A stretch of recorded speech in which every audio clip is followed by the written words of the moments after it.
Bom dia a todos. É com grande satisfação que damos início a mais um painel tributário da CCA Bernardon. No primeiro módulo eu irei falar sobre a legislação tributária federal. No segundo módulo o colega Luiz Antônio irá tratar da legislação estadual. E por último o colega André da legislação previdenciária. Com relação à legislação federal, o assunto que a gente traz para apresentar aos senhores hoje diz respeito ao projeto de lei que trata da reforma tributária. Teve início no mês de junho aí a votação, foi suspenso e agora a Câmara dos Deputados, no último dia 12, aprovou o andamento do projeto. Esse projeto sofreu algumas alterações em relação à sua primeira versão. Vamos ver o que nós temos ainda que está no bojo desse projeto. Com relação ao imposto de renda das pessoas físicas, ele prevê o reajuste da tabela, que já estava congelado já há alguns anos, já desde 2014. Então, esse reajuste da tabela, a faixa de isenção de R$ 1.903,98 passará para R$ 2.500. Essa é a tabela mensal. Então, essa primeira faixa, aí, a faixa de isenção, tem uma redução, uma atualização de 31%. As demais faixas vão ter reajuste, não da ordem de 31, mas um pouco inferior. Esse valor de R$ 2.500, essa isenção, ela passa a valer para aquele limite de isenção dos aposentados com idade superior a 65 anos de idade. Então, também passarão a ter um limite maior de isenção. As demais faixas, como eu disse, o reajuste é menor. Então, com a atualização, a tabela das pessoas físicas seriam esses reajustes. Ficam mantidas as demais deduções, né, educação e dependentes, também fica mantidas essas deduções. Com relação ao desconto simplificado, o projeto prevê que ele só valerá a partir de 2022 para aqueles contribuintes que têm renda tributável até R$ 40 mil. Então, os contribuintes com renda tributável de até R$ 40 mil, eles poderão fazer uso daquele desconto simplificado de 20%, que nesse caso ficará limitado a um valor de R$ 10.563,60. Esse desconto engloba todas aquelas deduções legais, despesas médicas, previdências, a pensão alimentícia e educação. Então, o desconto simplificado, que pela legislação atual, qualquer contribuinte com renda tributável de qualquer valor pode usufruir, e o limite máximo era R$ 16.754,34, ele cairá para R$ 10.563,60 e só valerá para contribuintes com renda tributável de até R$ 40 mil. Os contribuintes com renda superior vão ter que usar somente as deduções legais com base em documentação hábil. Ainda dentro do escopo da pessoa física, o projeto também prevê uma possibilidade de atualização do valor dos bens imóveis situados no território brasileiro. Então, seria só os imóveis que estão no Brasil. As pessoas físicas poderão atualizar o valor dos bens pelo valor de mercado, mas somente os bens imóveis adquiridos até 31 de dezembro de 2020 e assim o declarado corretamente com rendimentos com origem devidamente comprovada. Ou seja, o que significa dizer que os contribuintes que não declararam imóveis no passado, embora tenham adquirido, eles não vão poder usufruir desse benefício porque certamente estão de uma forma irregular. Então, todos os bens imóveis adquiridos até dezembro de 2020 e com renda de origem comprovada e devidamente declarado, os contribuintes poderão atualizar o valor dos imóveis ao valor de mercado. E essa mais-valia do valor dos bens será tributada numa alíquota de 4%, o projeto prevê. E essa tributação, então, deixa o imóvel atualizado ao valor de mercado, de modo que quem efetuar a alienação no futuro terá todo esse custo já como dedutível, mediante o pagamento de uma alíquota de 4% sobre essa mais-valia.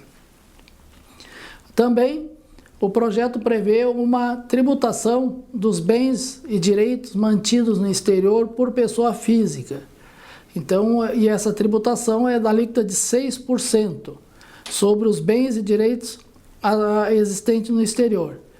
Essa alíquota de 6% incidirá sobre o valor atualizado pelo dólar do dia e incidirá sobre o total dos bens e direitos. Então, os contribuintes que têm bens e direitos no exterior, eles poderão avaliar se é mais vantajoso pagar essa alíquota de 6% sobre o valor total dos bens, ou se futuramente, quando do resgate ou da liquidação, tributar apenas o ganho de capital na alíquota normal de 15%. Então, com relação aos bens, seriam essas as alterações que estão previstas no projeto. Com relação aos lucros e dividendos, que é o que tem gerado um maior debate em termos empresariais, o projeto, ele, na versão original, previa uma tributação na alíquota de 20%, e agora a proposta está na alíquota de 15%, pelo que temos informação ali. Então, a tributação dos lucros seria de 15%. E ficaria fora da incidência da tributação dos lucros, os lucros distribuídos pelas empresas do Simples Nacional, os lucros distribuídos pelas empresas tributadas pelo lucro presumido com receita bruta de até R$ 4.800.000, e que pessoas jurídicas que sejam tributadas pelo lucro presumido com renda de até R$ 4.800.000, mas desde que essas pessoas jurídicas não estejam impedidas de optar pelo Simples Nacional.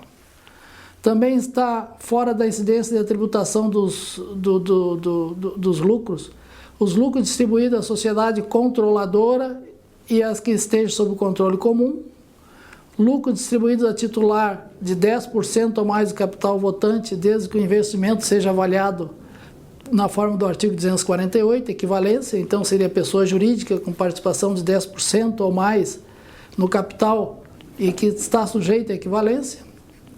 E também os lucros distribuídos à pessoa jurídica domiciliada no Brasil, que tenha como propósito a incorporação imobiliária, o REIT, a tributação especial da Lei 10.931, o regime de afetação. Com relação a essa questão da tributação dos lucros, né, o projeto também prevê que no caso de operações de aumento de capital a partir de 2022, com lucros gerados a partir de 2022, aumento de capital, e que nos próximos 5 anos seguintes ao aumento houver redução de capital, essa redução irá ensejar na tributação dos lucros que foram incorporados ao capital, até o limite desse.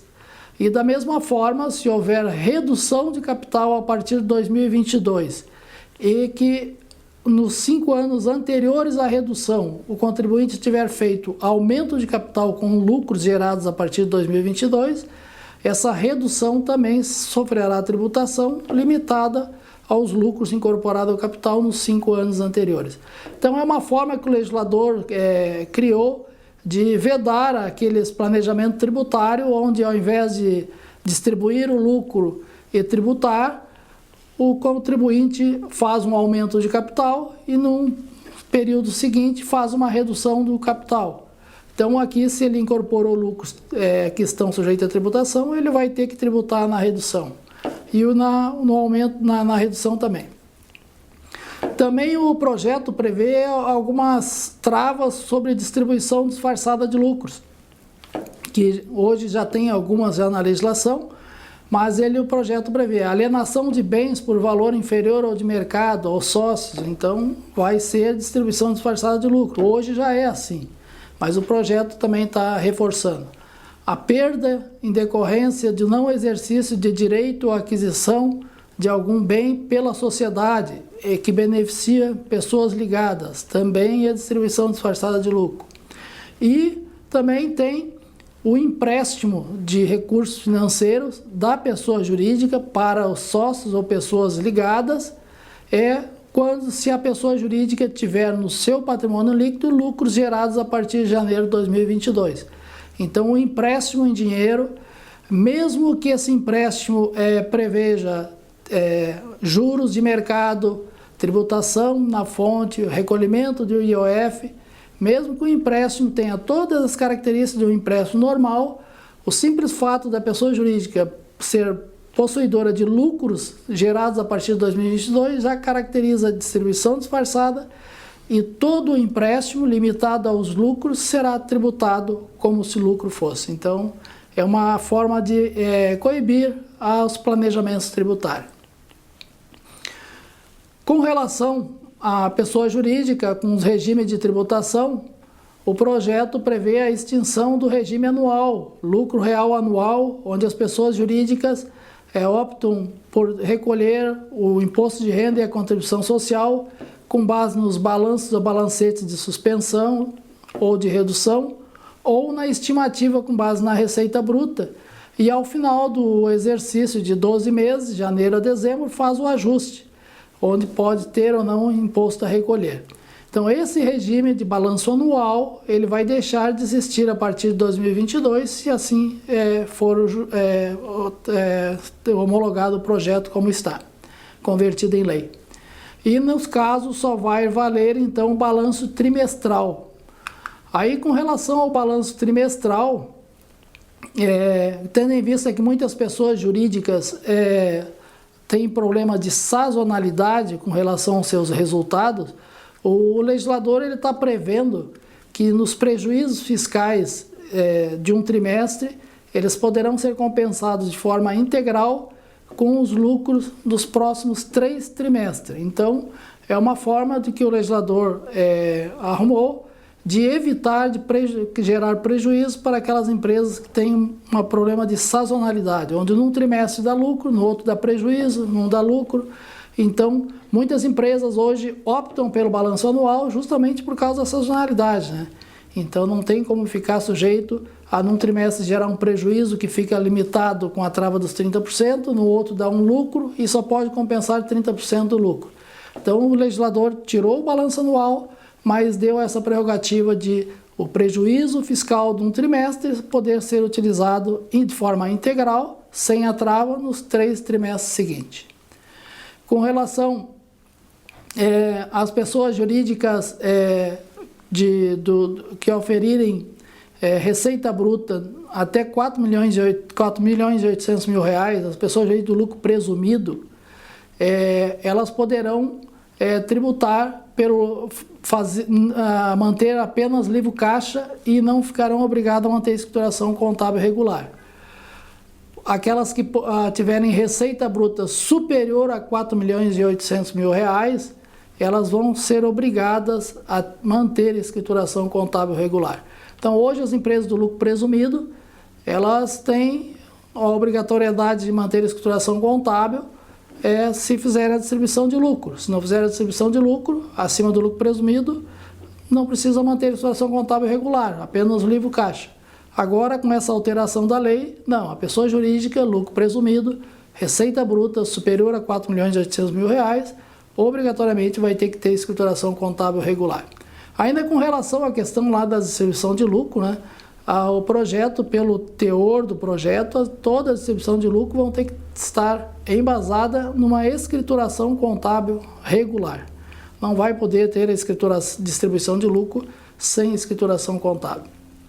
Nós temos ainda, com relação aos juros sobre capital próprio, a vedação da dedução para fins do imposto de renda e contribuição social a partir de janeiro de 2022. Então, sendo aprovado o projeto, a partir de janeiro de 2022, o juros sobre capital próprio deixa de ter o benefício da dedução no lucro real e na contribuição social.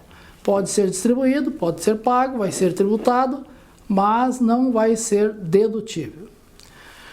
Por fim, com relação às alíquotas do imposto de renda e da contribuição social, o projeto prevê também uma redução dessas alíquotas. Então, na contribuição social, está previsto 2 reduções de alíquota de 0,5% em 2 etapas, que vai dar uma redução de 1%. Então, as alíquotas de 9 vão cair para 8%, e as alíquotas de 20 vão cair para 19%, e assim sucessivamente.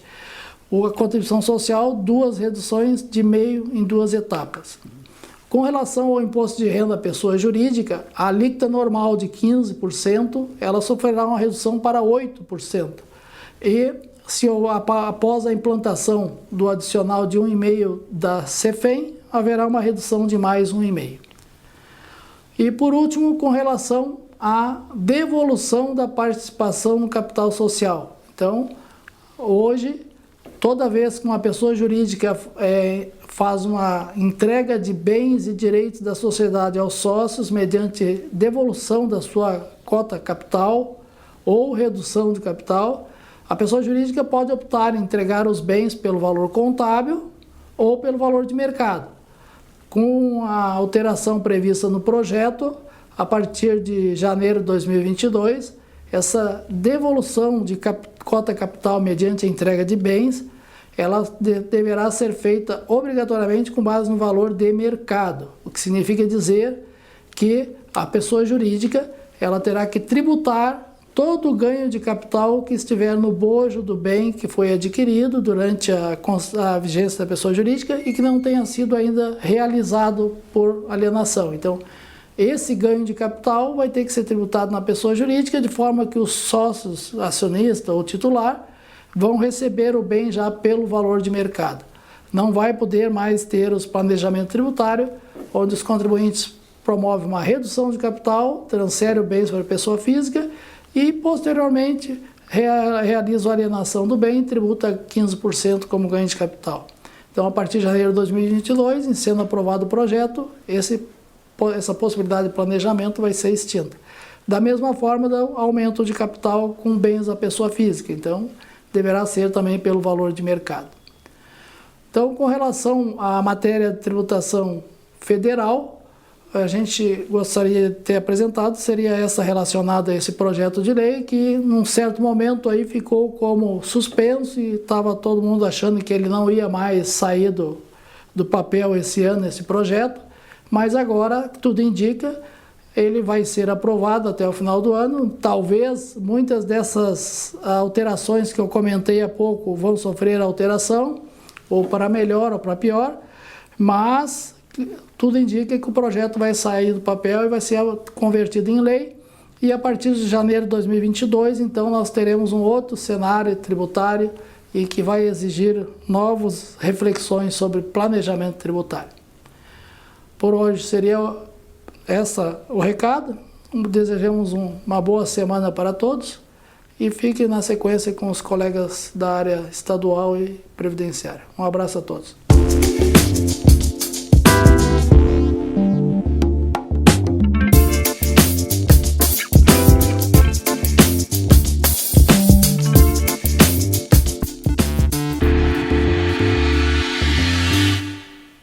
Bom dia a todos.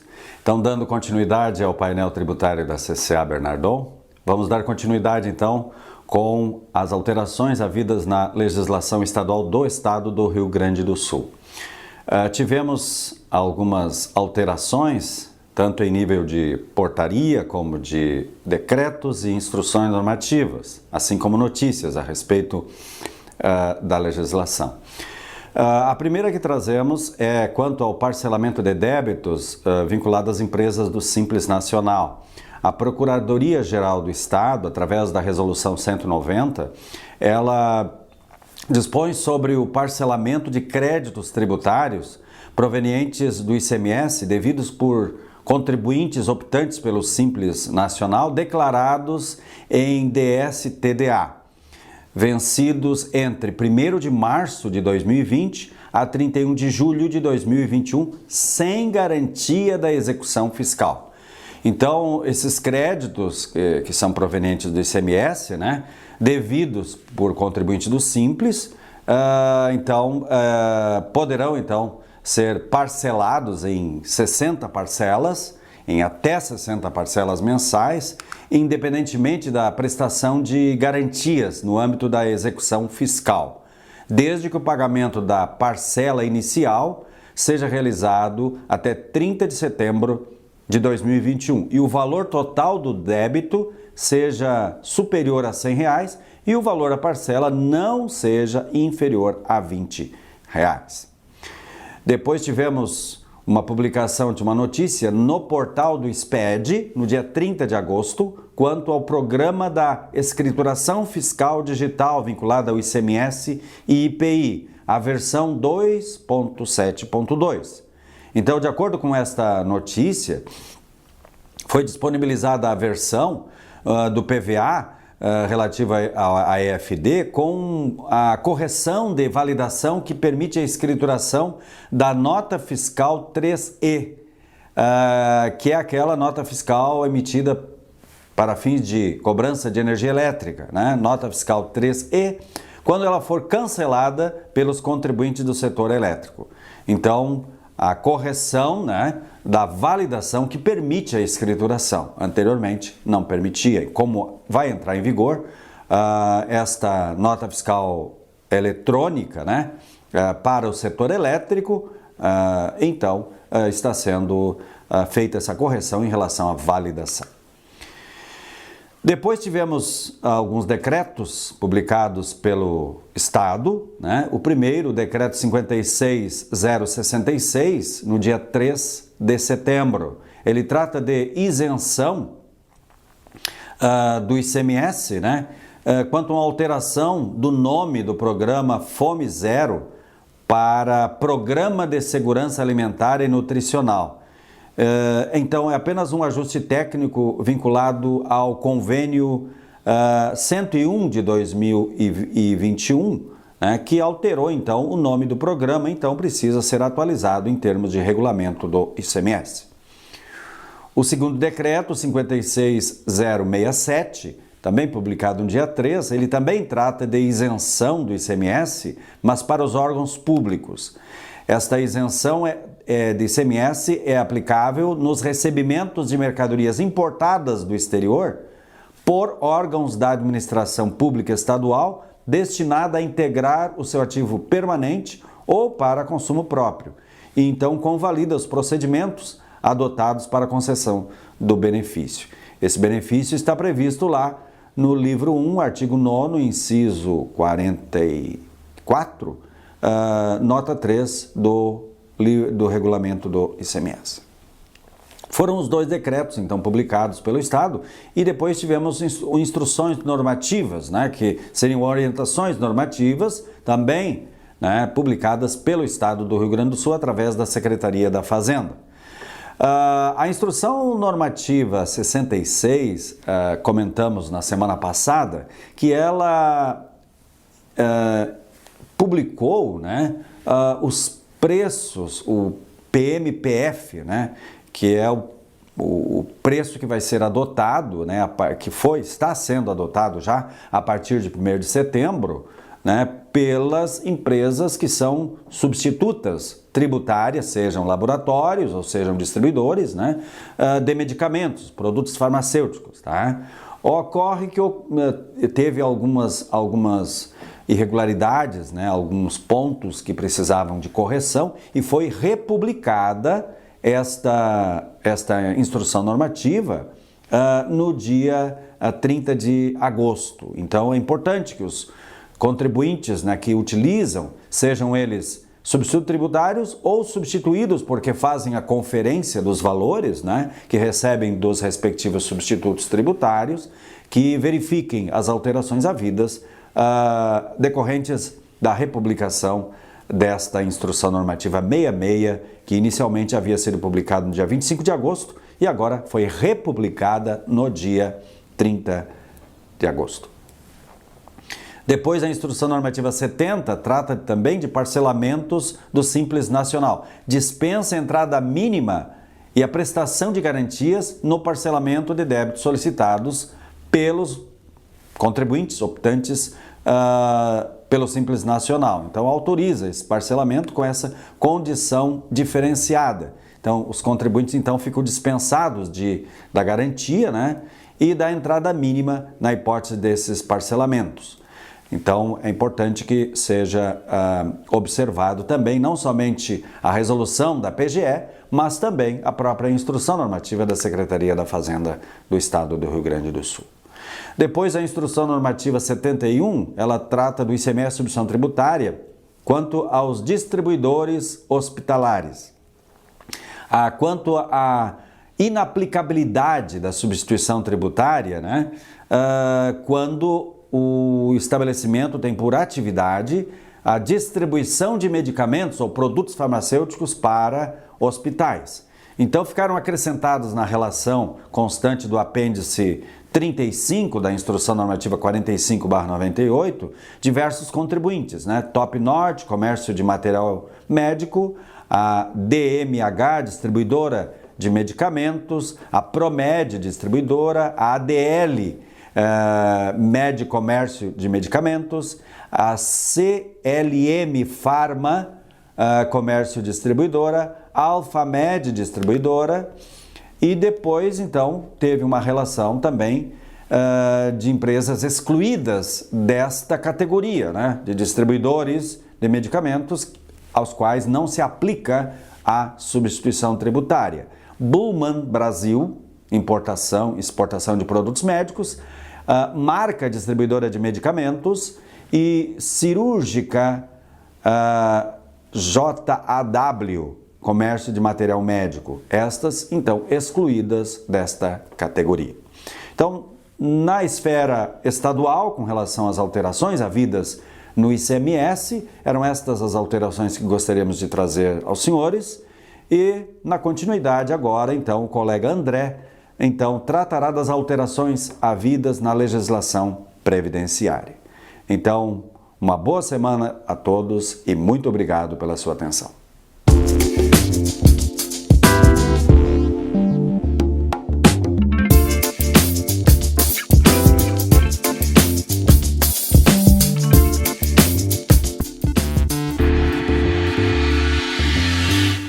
Bom dia a todos, meu nome é André Bock da Silva, vou dar sequência ao painel tributário da CCA Bernardon. Nessa semana temos novidades importantes que interessarão principalmente aos produtores rurais. A primeira delas refere-se à publicação da portaria número 10.676 da Procuradoria-Geral da Fazenda Nacional. Essa portaria ampliou o prazo máximo das modalidades para a regularização de débitos que têm objeto contribuições referentes ao Fundo Rural.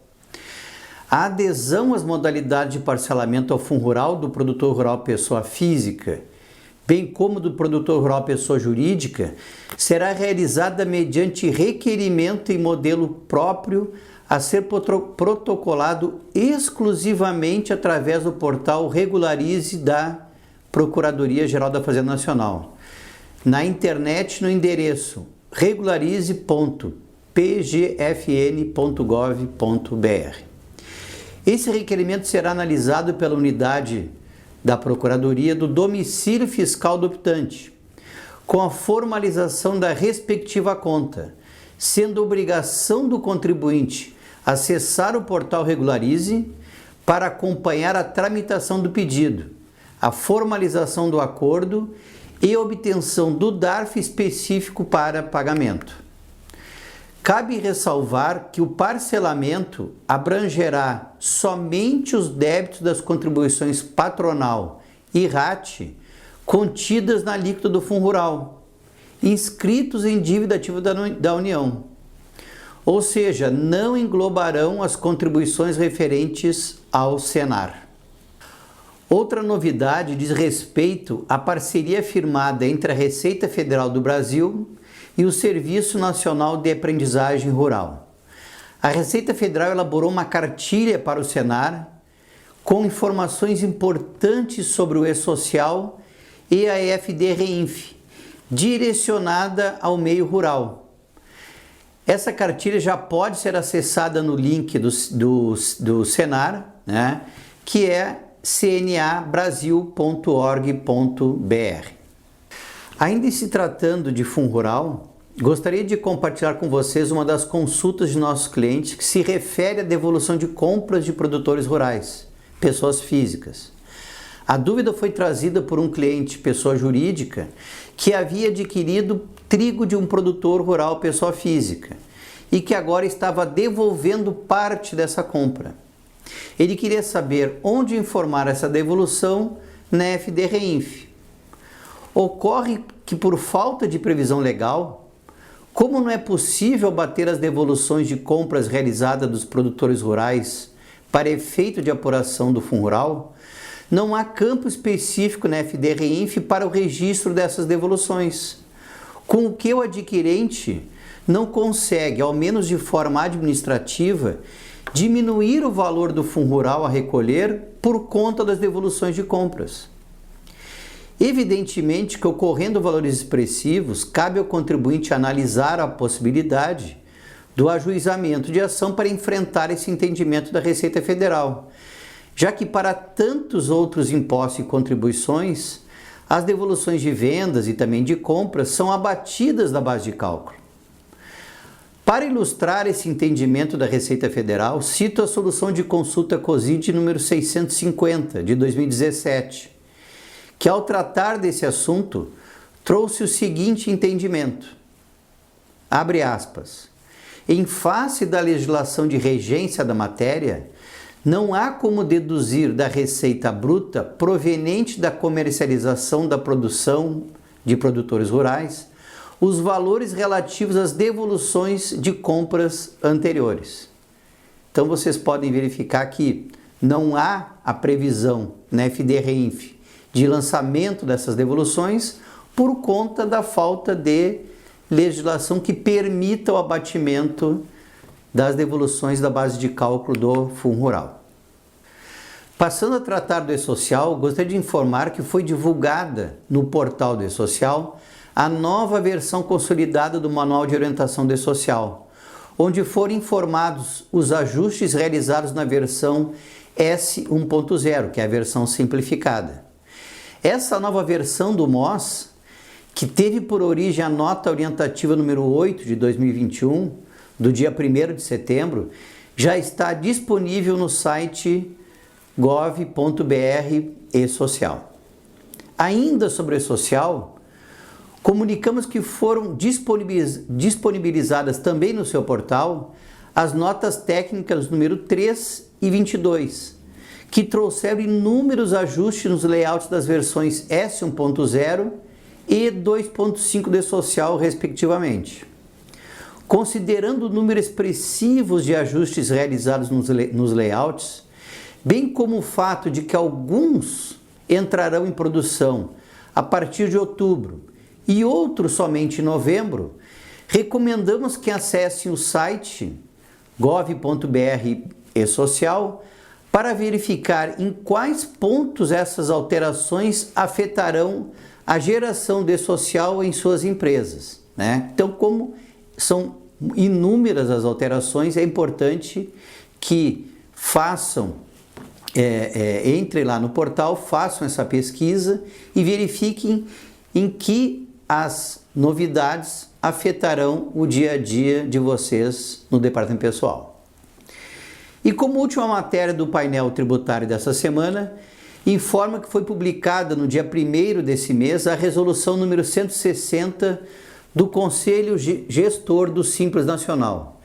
Dentre outras disposições, essa resolução trouxe a determinação de que o microempreendedor individual, a partir de outubro próximo, deverá cumprir as obrigações previdenciárias e as relativas ao Fundo de Garantia referentes ao segurado a seu serviço por meio do E-Social, o qual deverá gerar um documento de arrecadação que deverá ser utilizado para fins de pagamento da contribuição até o dia 20 do mês seguinte. Nos casos de rescisões de contrato, o cumprimento das obrigações relacionadas com o Fundo de Garantia deverá ocorrer até o 10º dia subsequente à data da rescisão desse contrato de trabalho, mesmo nos casos de rescisões de contrato que geram direito ao saque do Fundo de Garantia.